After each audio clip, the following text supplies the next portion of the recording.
La entrevista contextual. Los sábados cada 15 días, un invitado experto hispanohablante en terapias psicológicas de tercera generación. Conductuales contextuales en personas LGTBIQ+.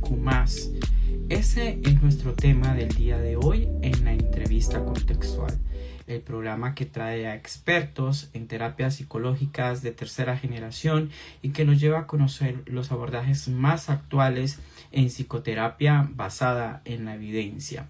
El día de hoy nos acompañará una experta de Venezuela, Francis Laverde, quien ha venido trabajando sobre este tema y tiene una amplia experiencia con la comunidad LGTBIQ+. Entonces, recordarles a ustedes que cada 15 días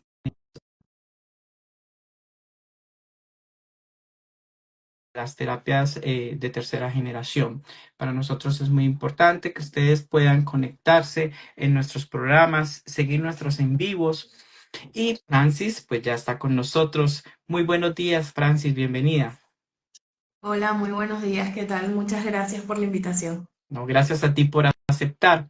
Vamos a conocer quién es Francis Laverde. Ella es psicóloga venezolana, convención en psicología clínica y terapeuta conductual contextual. Ella es directora del Centro de Formación e Investigación Ética CA.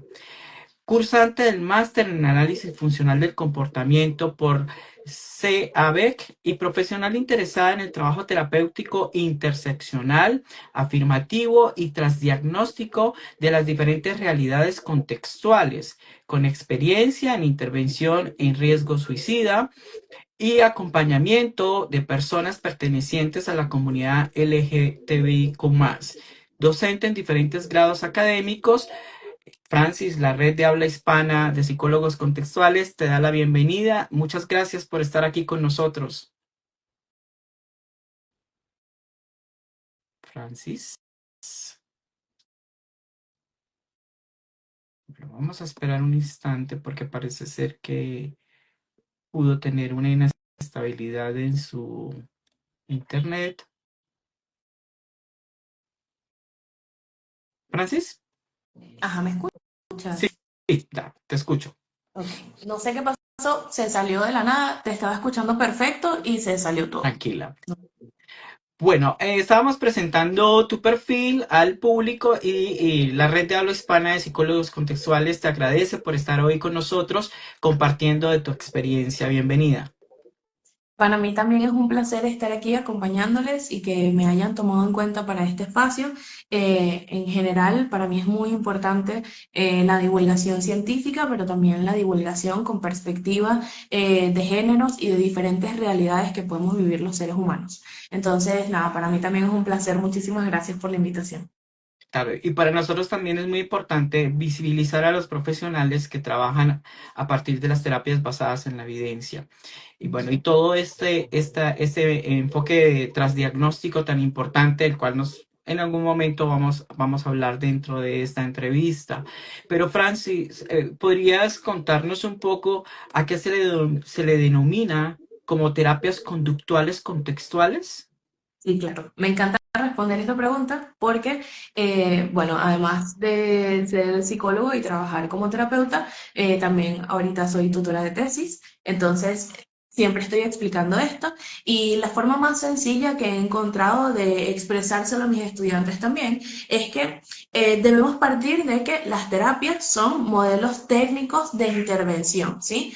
Son herramientas, por ponerlo de alguna manera, herramientas que surgen de una disciplina científica de un ámbito de conocimiento. Entonces, para poder entender qué son las terapias contextuales, también debemos conocer qué es la ciencia conductual contextual, ¿sí? Que lo entenderíamos como lo que tradicionalmente se entiende como un enfoque de la psicología, sin embargo, desde una perspectiva más adecuada y actualizada, podríamos decir que la ciencia conductual contextual es un abanico de conocimiento e información recopilada bajo ciertos principios filosóficos dentro de lo que encontramos, por ejemplo, el contextualismo funcional, Sí, el pragmatismo que está dentro del mismo contextualismo, estaríamos hablando de perspectivas ontológicas materialistas, deterministas, etcétera. Y dentro de esos principios o a partir de esos principios es que fundamentamos todos los modelos terapéuticos con los que intervenimos desde una perspectiva contextual. Es decir, sí, es una herramienta, pero esta herramienta tiene unas bases filosóficas, ontológicas y teóricas que le dan sentido a la intervención. Entonces, las terapias contextuales vienen a ser, a su vez, un abanico, porque fíjense que justamente la palabra está en plural, son terapias contextuales, porque hasta ahora, sin embargo, esto ha estado cambiando últimamente, no es una terapia contextual, sino que son diferentes modelos que tienen o comparten principios en común, como por ejemplo la aceptación del sufrimiento, la intervención no basada en la disminución del malestar, sino en estrategias que le permitan a la persona tener respuestas alternativas frente a situaciones que son difíciles para la persona, el aprendizaje o el establecimiento de habilidades frente a esas situaciones difíciles, ¿sí? Estos son como elementos que podríamos notar en común de las terapias contextuales. Sin embargo, existen diferentes modelos, las más comunes, las más escuchadas, pueden ser la terapia de aceptación y compromiso, la terapia analítico-funcional, la terapia dialéctico-conductual, que no está como tan acá, pero ya la estamos arrimando un poco más hacia lo contextual, y también está la activación conductual, está la terapia basada en procesos, etcétera. Hay muchos otros modelos que a lo largo del tiempo se han entendido como terapias contextuales, pero creo que es fundamental para mí esclarecer que las terapias contextuales o de tercera generación son específicamente terapias que se fundamentan en el materialismo y el pragmatismo que propone desde las bases de Skinner hasta lo que más adelante hizo Hayes al hablar del contextualismo funcional, etc. Entonces, sí, podríamos hablar de que son como una evolución de lo que entendíamos en inicio del conductismo radical de Skinner, pero toman en consideración otros elementos como por ejemplo el lenguaje, que ya Skinner hablaba sobre conducta verbal. Sin embargo, lo que hizo Hayes dentro de todo esto fue tomar esa misma perspectiva materialista del lenguaje y llevarla para dar una explicación, que sería la teoría de los marcos relacionales. Entonces, nada, básicamente las terapias contextuales son un conjunto de terapias que comparten principios y objetivos afín, y que además tienen cada una sus propias técnicas de intervención.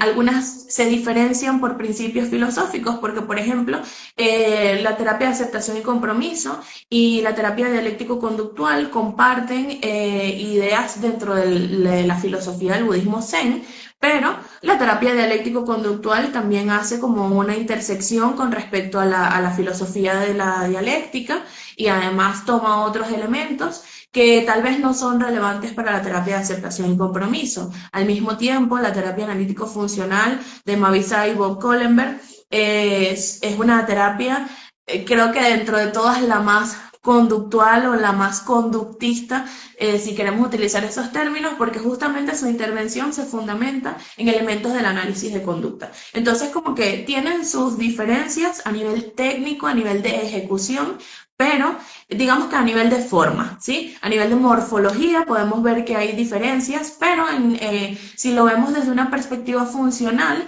muchas de estas comparten objetivos en común. Entonces, por eso creo que lo entiendo como un paraguas, y la verdad es que también me robé esa metáfora de cómo se entiende las identidades queer dentro sí, como el espectro de identidades que pueden existir dentro de la comunidad LGBTIQA+. Justamente se explican las identidades, las orientaciones, como un paraguas que abarca varias dimensiones, que abarca como un espectro, un continuo, y no como una línea, ¿sí? Entonces me robé justamente esa metáfora del paraguas que engloba cosas para poder dar esta explicación también de qué son las terapias contextuales. Muy bien.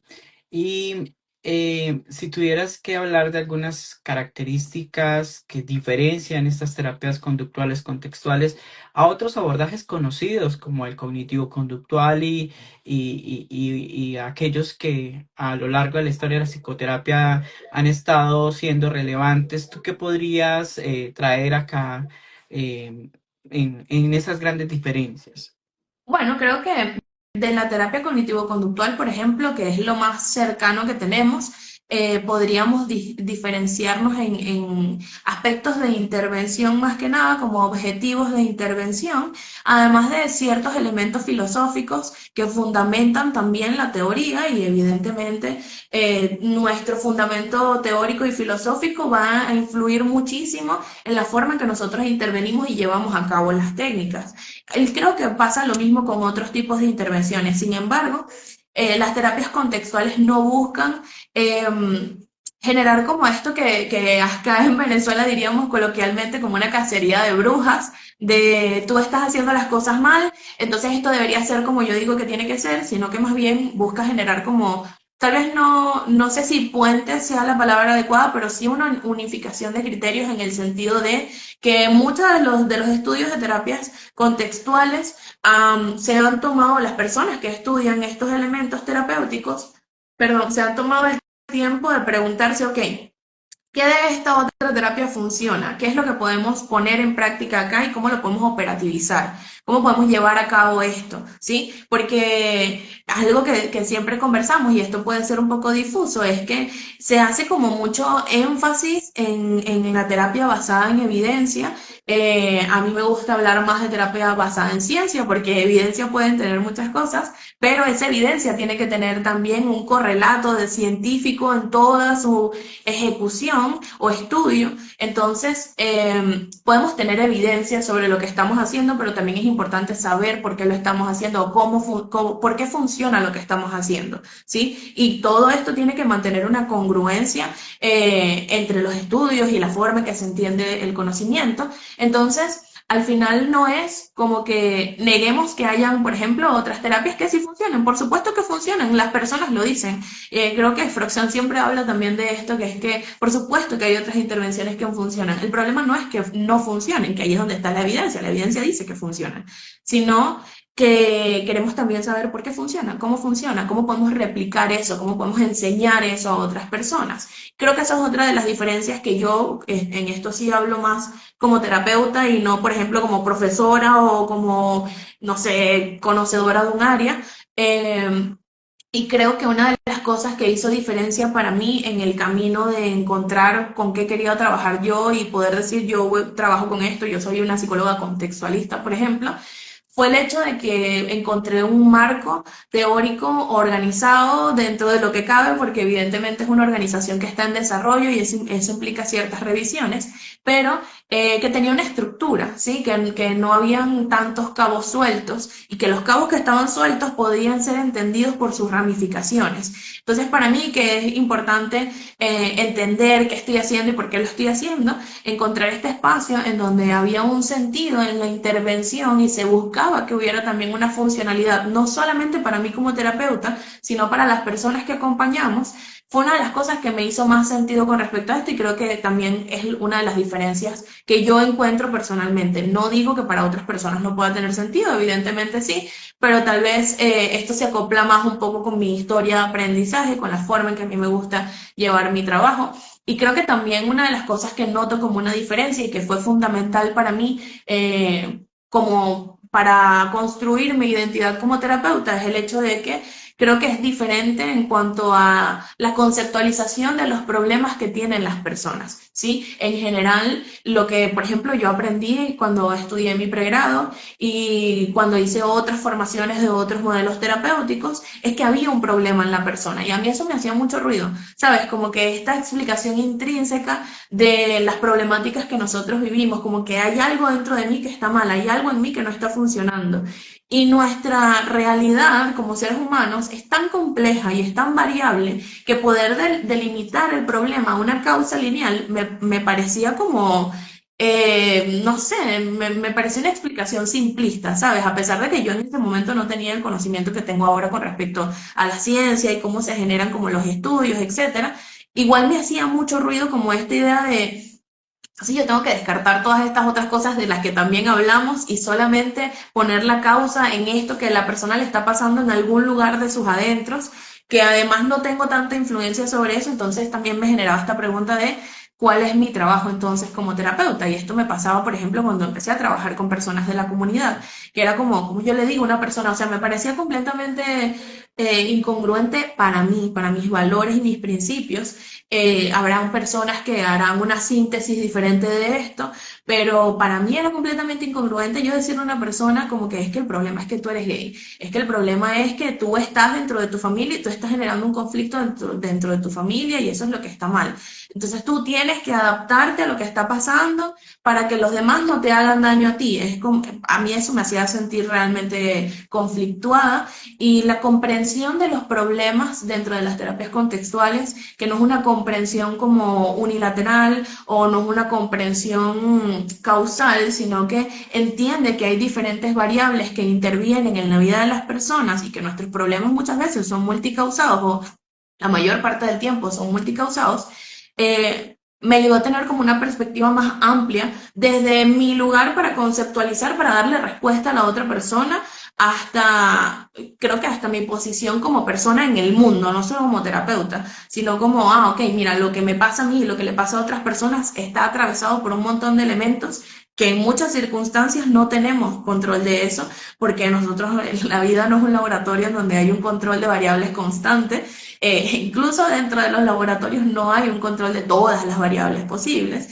Entonces, creo que poder ampliar esa mirada con respecto a las formas en que vivimos, que la culpa no está en las personas, que las personas estamos intentando hacer cosas, que efectivamente tenemos recursos emocionales, sociales, económicos, materiales, etcétera, y que nosotros podemos como terapeutas también tomarnos de allí para generar como este andamiaje y generar nuevas herramientas, me generó como esta esperanza de, ok, no todo está perdido, tal vez mi trabajo no es tan, no quiero utilizar esta palabra porque me parece bastante fuerte, pero es la única que encuentro ahora porque así me sentía que mi trabajo era inútil frente al montón de cosas que vivimos las personas. Y creo que esto también genera como esta perspectiva de agencia con respecto a mi capacidad de intervenir como profesional y probablemente tiene mucho que ver conmigo, con mis necesidades humanas, con mis necesidades profesionales, pero eso, he encontrado un espacio en el que hay una comprensión de los problemas humanos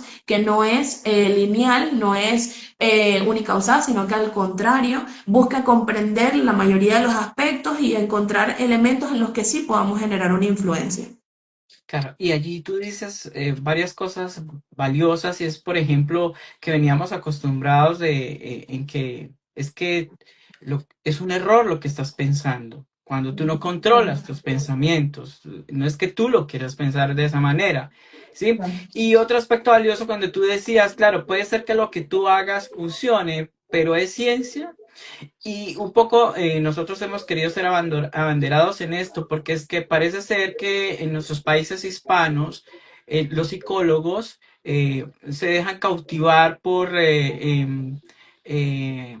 procesos o abordajes que no están de la mano con la ciencia y que inclusive no son reconocidos por la psicología, y esto también es importante llevar a los profesionales a que sean conscientes de esto. Pero Francis, cuéntanos algo, y es ¿en qué momento empiezas a encontrar diferentes autores interesados en trabajar desde lo conductual contextual en la comunidad LGTBIQ+? Okay. ¿Y cuáles fueron esos primeros referentes que te llevaron a ti también a cautivarte en decir, claro, sí hay herramientas? Creo que hablando sobre esto que dices como de que como que me gustaría tomar ese punto de que en Latinoamérica solemos tomar como referentes iniciales estas perspectivas no basadas en ciencia. Creo que no me parece algo tan alocado o extraño, porque en mi contexto lo veo comúnmente, pero por ejemplo, la forma en que nosotros hemos encontrado, y hablo de nosotros en ética, hemos encontrado de poder llegar y conectar con las personas es a partir del hecho de que no todos entender desde una perspectiva también muy contextualista, que no todas las personas tenemos el mismo acceso a la información y esto puede generar una barrera. Sí, y más allá del mismo acceso a la información también están como todas estas relaciones que tenemos, digamos, verbales, estas relaciones verbales que tenemos alrededor de la psicología basada en ciencia. que es como, bueno, es que la psicología basada en ciencia es rígida, la psicología basada en ciencia no comprende o no toma en cuenta las emociones, por ejemplo, los pensamientos, que son mitos que se han ido sosteniendo a lo largo del tiempo por diferentes factores, porque es evidente que así como hay personas que tal vez no se sienten tan afín con la ciencia, hay personas que dentro de la ciencia también no se sienten tan afín con lo que hacen las otras personas. Y aquí esto ya no tiene que ver con la ciencia, ya esto tiene que ver con las personas que hacen ciencia.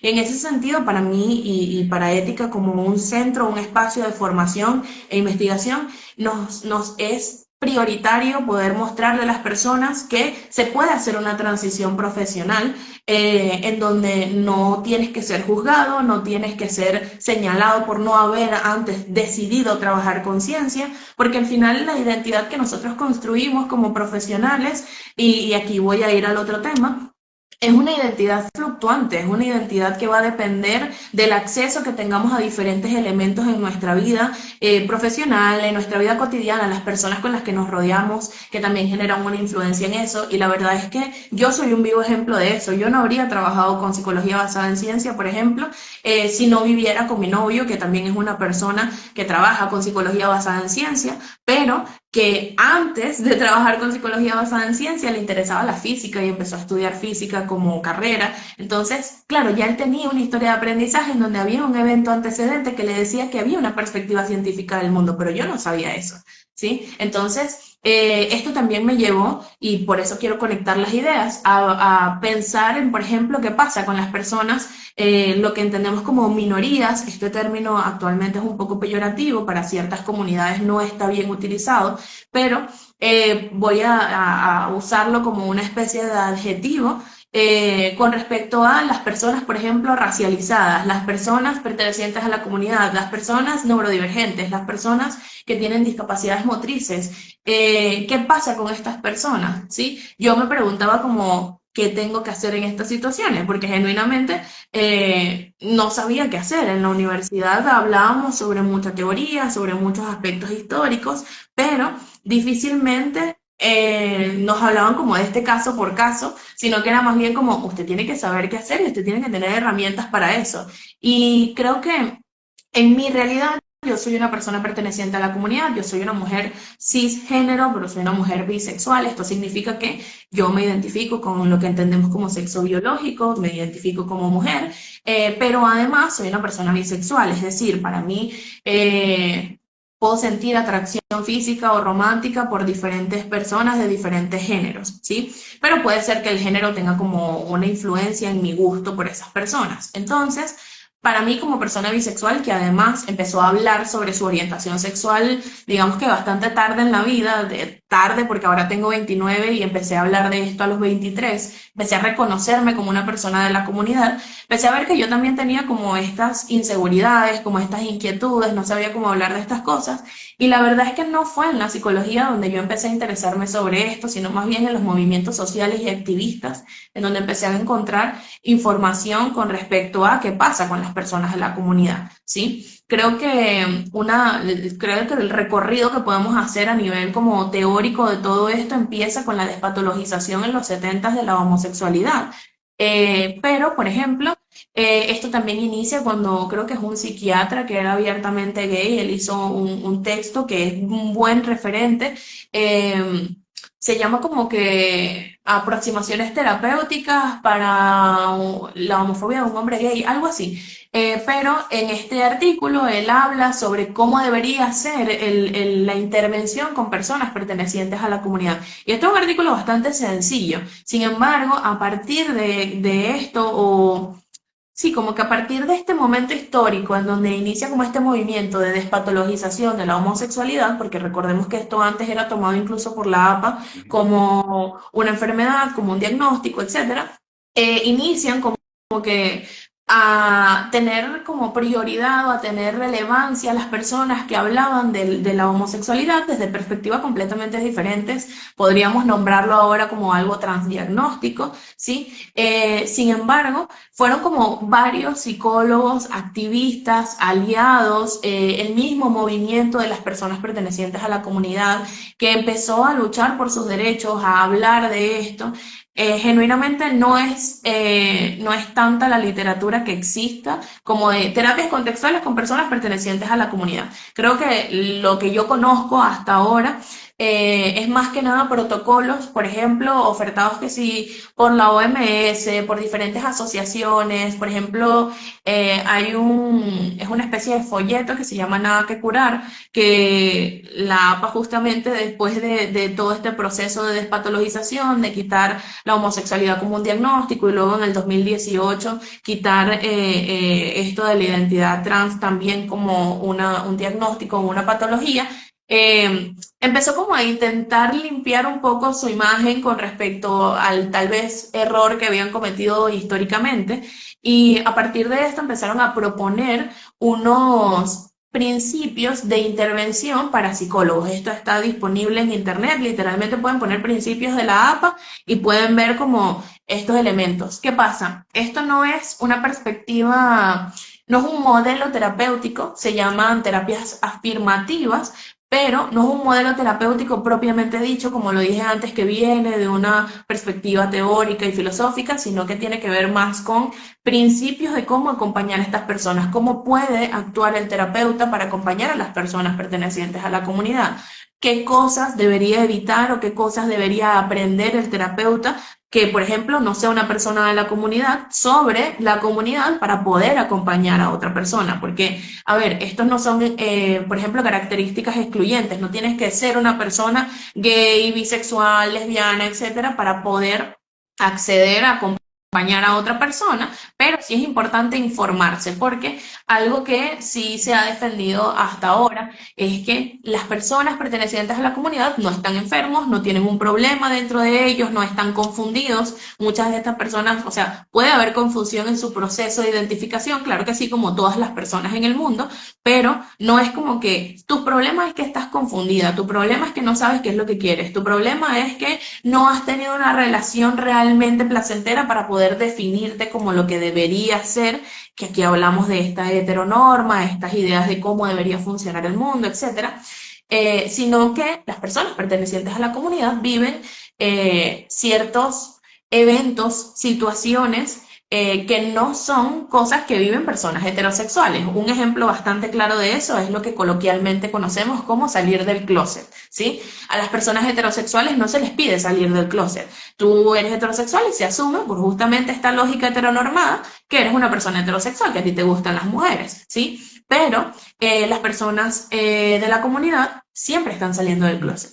¿Sí? Ya así tu familia lo sepa, así tus amigos lo sepan, así las personas más cercanas a ti lo sepan, así tengas una bandera de la comunidad en la frente, siempre vas a estar saliendo del closet, porque hay distintas situaciones en donde hablas sobre tus gustos, estas conversaciones que serían como una conversación cualquiera para otra, para una persona cis hetero, para una persona de la comunidad tal vez no sería lo mismo. Por ejemplo, cuántas parejas has tenido, quiénes han sido tus parejas y cómo te llevabas con esa persona, hablar sobre sus propias experiencias dentro de una relación de pareja. Esto es un ejemplo bastante sencillo, pero hay cuestiones mucho más relacionadas, por ejemplo, a la convivencia cotidiana, al acompañamiento, al apoyo que puedan recibir de sus allegados, de su familia, de sus amigos, de los diferentes sistemas a los que pertenecen. Las personas pertenecientes a la comunidad viven discriminación dentro de los mismos trabajos, viven ocultamiento, que es estas acciones que buscan como camuflajear su identidad dentro del sistema en el que viven, ¿sí? No hablar, evitar hablar de su identidad, evitar vestirse de cierta manera, cambiar su expresión de género para que no tengan ningún problema, por ejemplo, en sus lugares de trabajo. No me puedo dejar el cabello crecer a pesar de que me gustaría, no necesariamente porque me quiera ver femenino, sino porque tal vez me gusta el cabello largo, porque eso es parte de mi identidad, pero en mi trabajo eso no está bien, y así muchos ejemplos. Entonces, compartiendo de la premisa de que las personas pertenecientes a la comunidad viven ciertas experiencias que las personas cis hetero no viven, entonces entendemos que hay ciertos elementos que nosotros como psicólogos debemos conocer para poder acompañarles, porque entonces podríamos caer en estas circunstancias que pueden ser como microviolencias, ¿sí? Que pueden ser como interacciones un poco invalidantes también de preguntar de forma invalidante, asumiendo ciertas cosas, ciertos datos, no tomar en consideración aspectos a explorar dentro, por ejemplo, de una conceptualización del caso, de qué es lo que podemos trabajar, del establecimiento de objetivos terapéuticos. Asumir, por ejemplo, que la identidad no es algo que influya en cómo la persona vive y cómo se relaciona con su entorno, es parte de esta misma heteronorma, porque al final la heteronormatividad nos dice que todos vivimos bajo este código binario de ser hombre y mujer, y todos los hombres tienen los mismos problemas y todas las mujeres tienen el mismo problema. Y esto es problemático, vale la redundancia, tanto para las personas de la comunidad como para las personas cis hetero, porque los problemas que tenemos las mujeres cambian muchísimo dependiendo de nuestro contexto, etcétera, etcétera, etcétera. Entonces, nada, a lo que quiero llegar con esto es que la perspectiva afirmativa de la terapia nos permite conocer principios que nosotros podemos poner en práctica como terapeutas sin importar el ejercicio, el enfoque terapéutico, como le llamamos normalmente, con el que ejerzamos. O sea, tú puedes trabajar desde una terapia cognitivo-conductual y tener una mirada afirmativa, porque son como elementos a considerar, ¿sabes? Como cosas que nos preguntamos, que nos cuestionamos, no solamente del otro, sino también de cómo actúo yo con la otra persona. Ejemplo, un ejercicio muy sencillo es el ejercicio de preguntarle a la persona cuáles son sus pronombres en el inicio de la consulta. Con cualquier persona, practicar esto puede ser hasta incómodo porque habrán personas a las que esa pregunta les hará sentir incómodos, pero esto es una perspectiva afirmativa de que no todas las personas se sienten cómodas con los mismos pronombres, que prefieren ser llamados con ciertos nombres, que prefieren, por ejemplo, dentro del espacio de consulta, utilizar su identidad con la que realmente se sienten afín, pero nada, no son cosas que tal vez nos enseñan y que no vienen dentro de un protocolo estructurado del funcionamiento de la terapia, sino que tiene que ver más bien con posiciones que podemos tomar, posiciones, diría yo, incluso políticas que podemos tomar como terapeutas dentro del espacio de intervención, del espacio terapéutico, etcétera. Entonces eso, creo que recomendaría como leer los folletos de la APA, leer folletos de la OMS, que también hace como muchos, saca como estos boletines de cómo pueden trabajar. Hay asociaciones que se encargan de hacer divulgación con respecto, porque lo importante no es aprender la terapia para estas personas, porque eso también parte de una perspectiva patologizante, como estas personas que tienen estos problemas y hay que generar una solución, como si fuera un remedio o una pastilla, sino que es más bien aprender sobre la experiencia de vida de esa persona para poder hablar en términos cercanos a esa persona e interesarme genuinamente por lo que esa persona vive de forma más cercana, de forma comprometida, etcétera, que son valores que también sostenemos en las terapias contextuales. Creo que también los valores, y justamente a eso quería llegar, como que los principios de intervención de las terapias contextuales siempre van a buscar conocer sobre la experiencia de vida de la persona y no generar como una receta preestructurada de cómo debería ser la intervención según las características de las personas. Esto es algo de lo que más bien buscamos alejarnos, buscamos tener una intervención más adaptada a la realidad de vida de cada individuo, y esto también es una perspectiva interseccional incluso, que es considerar como estos elementos de opresión social, que aquí podríamos tomar entonces las identidades de género, las orientaciones disidentes, etcétera. Entonces eso, creo que más importante que solamente aprender sobre el modelo terapéutico, también es importante aprender sobre las realidades de las personas. Y esto, yéndome un poco más allá, no tiene que quedar solamente en literatura, porque, por ejemplo, muchas personas dicen como, yo no soy homofóbica porque yo tengo amigos gays, yo no soy homofóbica porque yo tengo mi mejor amigo es gay, o mi mejor amiga es lesbiana, o yo sé que a mi mejor amigo le gustan los hombres y las mujeres. Entonces pregúntale a esa persona sobre su realidad. Pregúntale qué cosas le incomodan, pregúntale qué cosas son importantes para ella, pregúntale cómo tú, como su amigo cercano, red de apoyo, como le quieran llamar, puedes acompañarle. Qué cosas le funcionan, qué cosas no le funcionan, qué cosas le hacen sentir incómodo, porque todos estos elementos nos hacen conocer sobre la experiencia de alguien. Esta experiencia no va a ser generalizable a todas las personas, pero sí nos da una idea de la cual podemos partir para aprender a preguntarle a las otras personas sin asumir. Creo que el ejercicio más importante en este ámbito también es aprender a no asumir que todas las personas viven las mismas experiencias o que están como situados en el mismo espectro de identidad que nosotros. Ujú. Excelente. Bueno, elementos importantísimos, pero Francis, aparte de esas dificultades que tú decías, que con esa presión de salir del closet, esa discriminación, ¿cuáles son como esos motivos de consulta más recurrentes en la comunidad? Bueno, creo que dentro de lo que yo, o sea, las personas que yo he acompañado, sin hablar específicamente de ninguna persona en particular, y también como dentro de las personas que he acompañado como terapeuta a supervisar a otros psicólogos u otros terapeutas, lo que he visto es puede ser el miedo, por ejemplo, de salir del closet, el hecho de llevar a cabo el proceso de develación, que es el término adecuado, puede ser como bien vulnerante para las personas desde un ámbito emocional, como desde las experiencias propias hasta ámbitos más materiales, más tangibles, como me van a botar de mi casa, me pueden matar por esto, me pueden golpear, me pueden matar a golpes, ¿sí? Mi papá, no sé, dice que él prefiere que yo sea delincuente, no quiero utilizar como la grosería, pero prefiere que sea, no sé, una persona, otra cosa, menos homosexual, menos trans, menos, etcétera.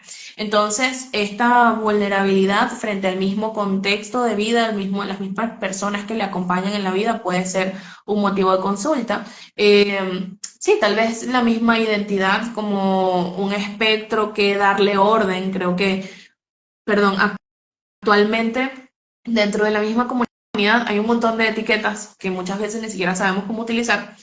Cuando hablo de etiquetas me refiero como por ejemplo a esto que dije como yo soy una persona cisgénero, soy bisexual, soy tal cosa, cómo nos identificamos.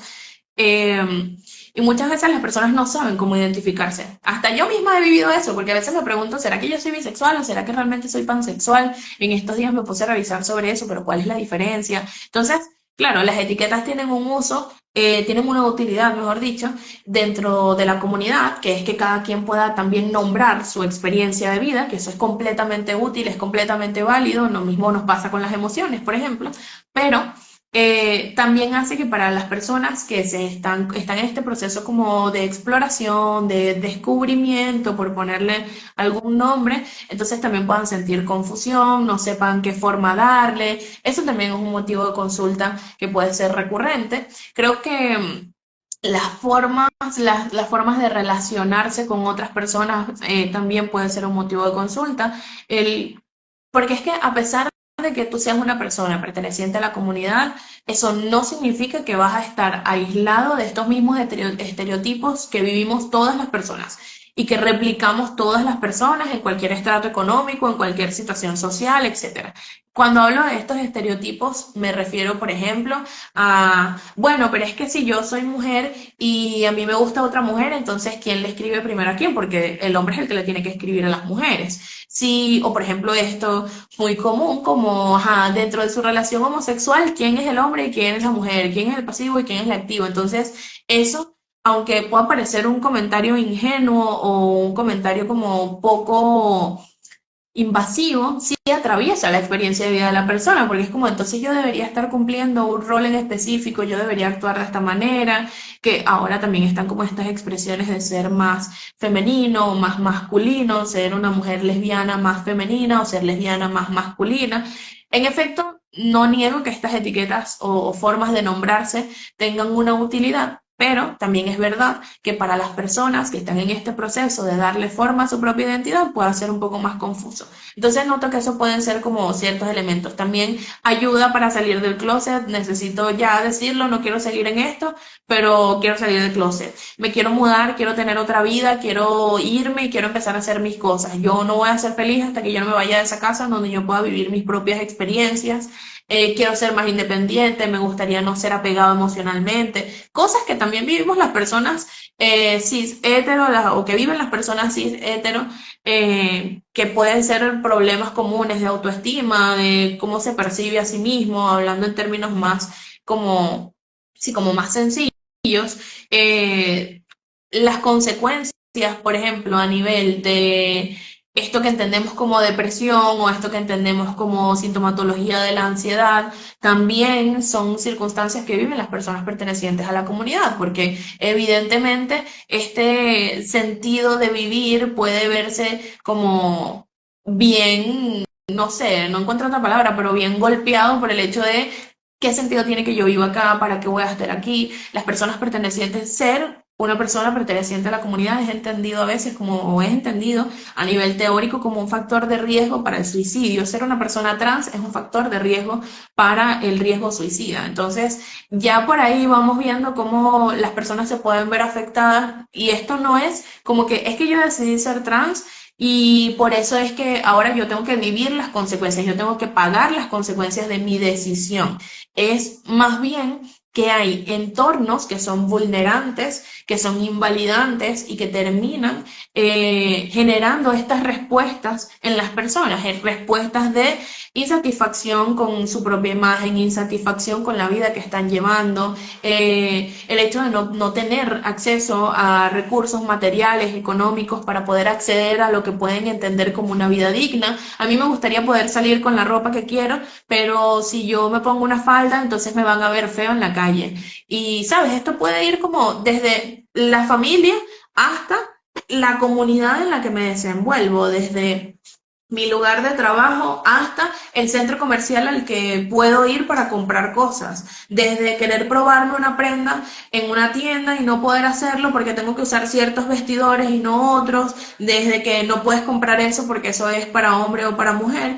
Eso me da mucha risa porque son cosas que a nosotros nos pasó una vez. Mi novio es una persona cis, heterosexual, y fuimos a comprar unos zapatos y eran, no fue conmigo, perdón, fue con su mamá, y él estaba comprando los zapatos, escogiendo los zapatos, compra, pide los zapatos, pide el modelo, y le dicen, esto es para tu mamá, y él como, no, o sea, le pidieron la talla a la señora, y fue como, no, son para mí, la talla es esta, como, no, pero es que no te las podemos vender porque son de mujer, y era como, ¿qué sentido tiene esto? O sea, son solo unos zapatos, y además eran unos zapatos completamente negros, que también están estas asociaciones con los colores, con el tipo de ropa que estás usando, etcétera.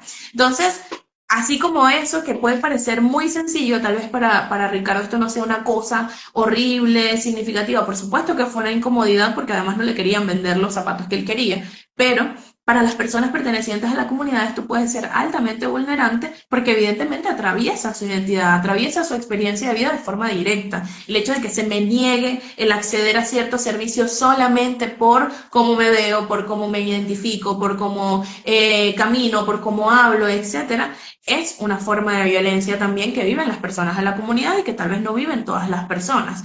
En este sentido, creo que la conclusión de esto, la forma de sintetizarlo para mí es que las personas pertenecientes a la comunidad viven experiencias que tal vez no sean las mismas para los demás, para las personas cis heterosexuales, y por eso para mí es tan importante esto de no asumir que los problemas de esta persona siempre van a estar, por ejemplo, conceptualizados por las mismas causas o por las mismas variables de mantenimiento, etcétera. Entonces allí es donde nosotros, como la persona que pone en práctica la herramienta, por ejemplo, el análisis de conducta, podemos tener estas perspectivas que nos ayuden a mirar un poco más allá.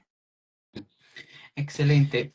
Bueno, Francis, y cuando atendemos a usuarios de la comunidad, bueno, que es tu experiencia, bueno, aquí alguien escribe algo como la sociedad también clasifica y sistematiza y se y que se consideren que se consideren que es femenino y que es masculino cuando hay prendas o útiles que pueden ser para ambos géneros. Es como un comentario. Bueno, y lo que quería preguntarte un poco es, normalmente los libros nos dicen qué hacer, ¿sí? Pero ¿tú qué recomendarías como terapeuta? ¿Qué no hacer cuando atendemos a la comunidad? Porque puede ser inclusive iatrogénico para las personas que atendemos. Te escuchamos. Bueno, creo que lo principal, como ya lo he repetido ahorita, sería no asumir esta postura y esta práctica de no asumir a veces es bien compleja, porque a nosotros nos enseñan como profesionales a sacar conclusiones, a llegar a conclusiones y a partir de allí actuar. Lo que buscan las terapias contextuales también en algún punto es predecir, controlar y poder influir en la conducta, sí, pero en una etapa, por ejemplo, de exploración, eso ya es una etapa, yo diría como una etapa de intervención, pero en una etapa de exploración yo también necesito poder conocer cómo es la realidad de la persona, ¿sí? Aquí es donde entran como estos matices. ¿Qué cosas no hacer? Bueno, creo que uno, partir de no asumir. Dos, generar como recetas desde mi propia perspectiva de vida, ¿sí? Por ejemplo, si soy una persona, incluso si soy una persona de la comunidad, asumir que la forma en que yo afronté cierta situación es la forma en que todas las personas deberían hacerlo porque eso a mí me funcionó, puede ser problemático, ¿sí? Porque ya ahí nos estamos distanciando por completo de una perspectiva contextual justamente de lo que estamos intentando abordar, ¿sí? Estoy saliendo de poner al centro a la otra persona y estoy poniendo al centro mi propia experiencia para describir su experiencia. Eso es problemático completamente,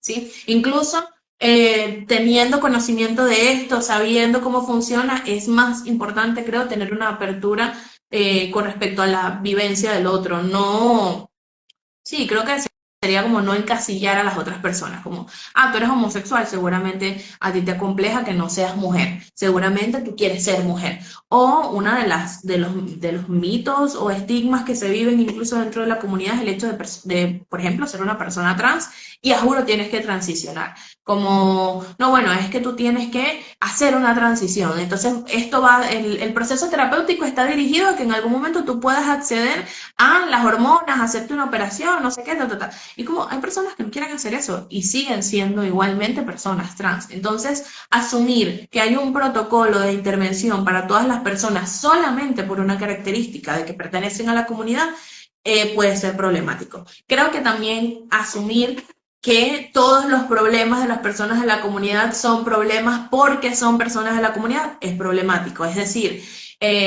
no sé, una persona de la comunidad también puede tener problemas económicos, una persona de la comunidad también puede querer aprender a manejar su tiempo, a no procrastinar, a trabajar su autoconcepto que no tenga nada que ver con el hecho de que es gay, de que es trans, etcétera.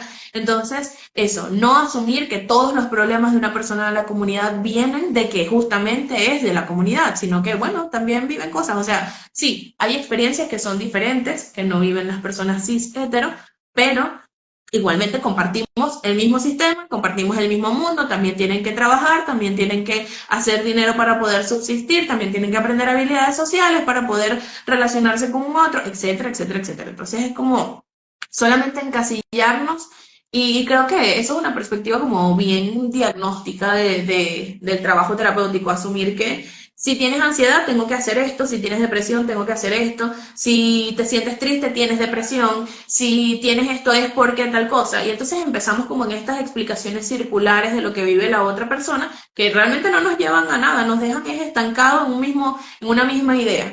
Creo que otra cosa que no hacer es no llamar a las personas trans, por ejemplo, por su dead name. El dead name es lo que entendemos como el nombre con el que la persona, con el que probablemente se le asignó al nacer, pero no es el nombre con el que se siente identificado. Entonces, usualmente cuando yo trabajo con personas de la comunidad, les pregunto con qué nombre prefieren ser llamados, cuáles son sus pronombres, etcétera. Sé que esto puede ser un poco incómodo y lo digo incluso desde mi experiencia porque no es como que, bueno, yo sé sobre estas cosas y estoy iluminada y no vivo ninguna dificultad al respecto. No, al contrario, muchas veces cuando, no sé, quiero escribir un post en Instagram con lenguaje inclusivo, entonces pienso en las personas que van a ser detractoras de que yo esté utilizando ese lenguaje, que son personas que incluso pueden estar hasta en mi familia, pueden ser hasta mis amigos, ¿sí? Que espero no rodearme de esas personas, prefiero compartir con personas que son un poco más afines a mis valores en este aspecto, pero es verdad que igualmente siento miedo, me da miedo, por ejemplo, que me escriba una persona que no tiene ningún tipo de afinidad o no le interesa conocer nada sobre las cuestiones de la comunidad y yo le preguntaba, hola, buenos días, ¿cuáles son tus pronombres? ¿Cómo quieres que te llame? ¿Sí? Lo que hago usualmente con esto, también porque mi espacio de trabajo no tiene que ser un espacio de malestar para mí, es intentar como hablar de forma más general como hola, buenos días, qué le interesa, con qué se sentiría más cómodo o de qué manera puedo ayudarle, sí, tratar de utilizar términos un poco más generales, que no sean palabras que hagan alusión al género y esperar a que la persona se identifique, como que, me gustaría que me dieras ayuda porque es que ni yo misma me aguanto, ¿sí? que es como una expresión bien coloquial, bien sencilla. Ah, mira, es que a veces las mismas personas lo dicen, ¿sí? Creo que también algo que no, no es muy útil es simplemente asumir que la otra persona va a saber que yo no sé, ¿sí? Nosotros podemos, como terapeutas, explicitar el hecho de que somos ignorantes en ciertas áreas y eso no nos hace menos psicólogos. Al contrario, creo que nos hace más humanos, nos hace más cercanos a la otra persona. Para las terapias contextuales, la relación terapéutica es un elemento fundamental. Y lo que sea que yo pueda hacer para darle más vida, para darle más espacio, para nutrir esa relación terapéutica, entonces lo puedo poner en práctica, es útil para mí. Entonces, asumir que el otro va a entender, ay, bueno, es que a mí se me pasó y yo no lo sabía, eh, creo que es una postura que puede ser también como muy distante de la experiencia del otro. Más allá de, por ejemplo, ser una persona deconstruida o siempre hablar en lenguaje inclusivo, etcétera, creo que eso, como que intentar ser un poco más expresivos, si no conocen al respecto pueden hablar de eso, si sienten que tienen que derivar a alguien más porque no entienden la problemática de la persona, eso también está bien, pero es importante hacerlo con mucho tacto y cuidado. Y hablando más de la posición personal, que es que como tú eres de esta forma, entonces yo no te puedo acompañar. No, porque eso es bien invalidante y es violento además. Bueno, Francis, antes de entrar aquí a una pregunta que nos hacen, creo que Ujú. esta pregunta enlaza también con el siguiente tema que vamos a hablar y son las habilidades. Pero bueno, tenemos ya poco tiempo, Francis, y nos preguntan es cómo ajusta o adapta el acompañamiento psicológico si aparte de pertenecer a la comunidad hay otras variables como migración, VIH, religión. Entonces, enlacémoslo con las habilidades para poder ir cerrando. Me parece. Voy a intentar ser como bien puntual.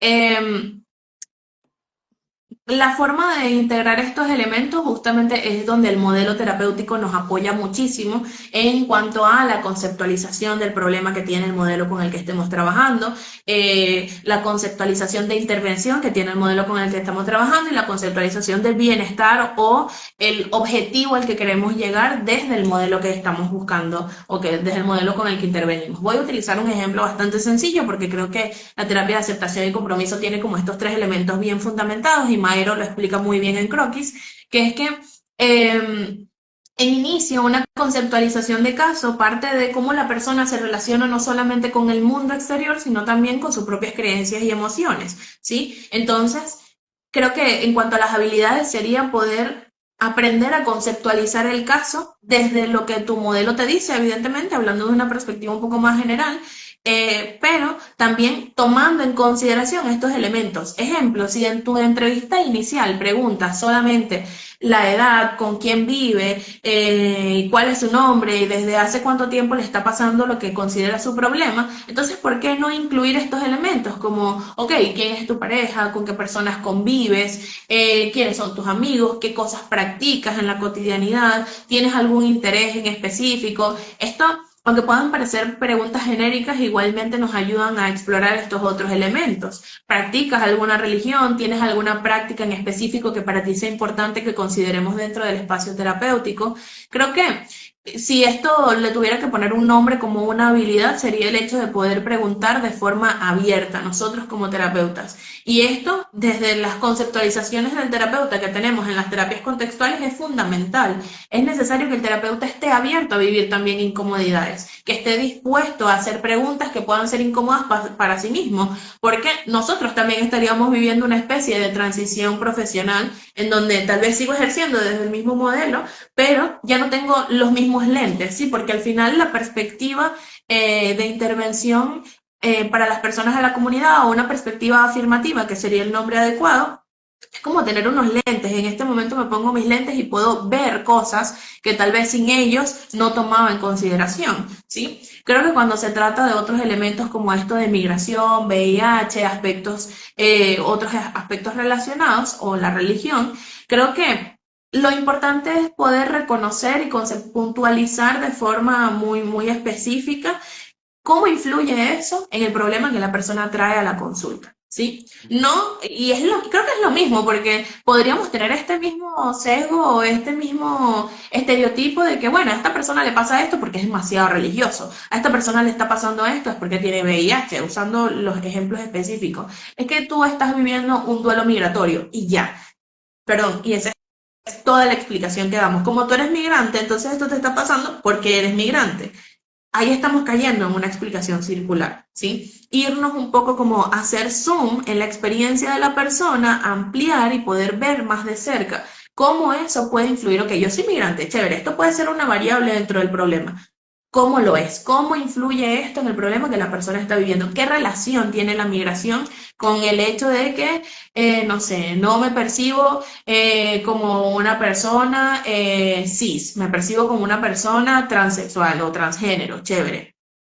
¿Cómo influye la migración en esto? Para muchas personas influye incluso de forma positiva, porque por ejemplo se van a otros países que a diferencia de Venezuela, si tienen acceso a operarse sin tener que pasar por un proceso burocrático que es invalidante y además es violentante, tienen acceso a su tratamiento hormonal, etcétera. Entonces, ok, esto realmente está siendo una barrera para que la persona pueda continuar hacia lo que realmente es importante en su vida o no, que esto sería como una conceptualización más cercana a la terapia de aceptación y compromiso.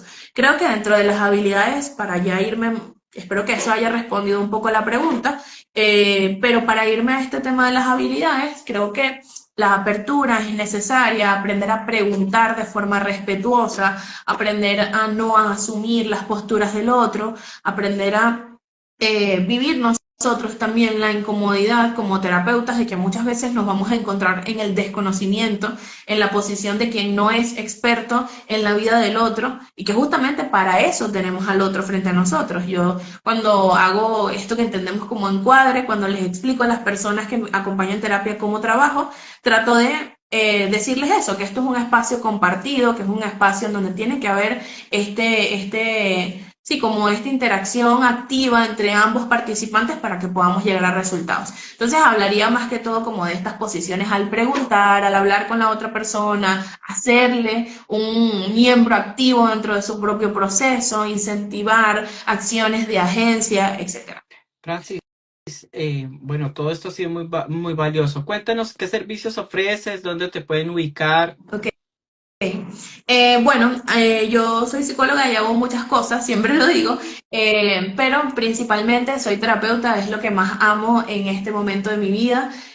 No sé si eso cambia en el tiempo, pero la verdad es que amo ser terapeuta. Para mí es muy importante acompañar a personas de la comunidad y a personas en general con diferentes realidades. Me pueden encontrar a través de mi Instagram, que es @fran.psis, que sería como un apalabramiento de cis y psicólogo de Francis. Además, en este Instagram, que es @etica.ve, que es donde es el Instagram de nuestro centro, en donde ofrecemos formaciones para otros psicólogos. Actualmente estamos ofreciendo un diplomado que inicia en el mes de julio, el 15 de julio específicamente, el 20 de julio, perdón, en donde estaremos hablando o estaremos informando sobre las terapias contextuales desde lo más básico, básico, hasta los diferentes modelos terapéuticos y cómo intervenir. Literalmente esta misma lógica que utilicé para dar las respuestas es la que manejamos dentro de nuestro espacio de formaciones.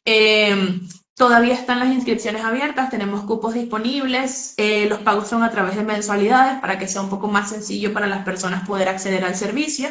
Y pues nada, además de eso, creo que me pueden escribir a través de mi Instagram si necesitan algo. En mi perfil está mi número de teléfono de trabajo por el que también me pueden contactar. Realmente siempre estoy abierta a poder brindar apoyo a las personas.